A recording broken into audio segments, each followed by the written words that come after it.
કેમ છો બધા? આજે જે છે આપણે આ બબલુભાઈની મદદથી આપણે ફિઝિક્સ પણ શીખીશું અને જીવનની અંદર આ બબલુભાઈ જે છે એ આપણને શું શીખવાડે છે એ પણ આપણે ચર્ચા કરીશું.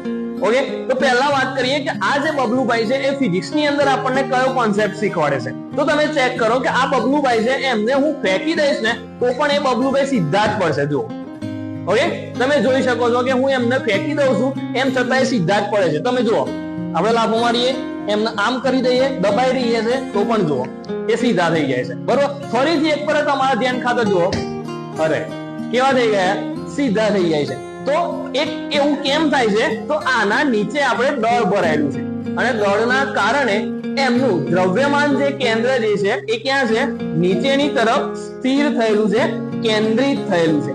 એટલા માટે સેન્ટર ઓફ માસ ના લીધે આ જે બબલુભાઈ છે એ ના તો આ બાજુ ખસે છે કે ના તો આ બાજુ ખસે છે.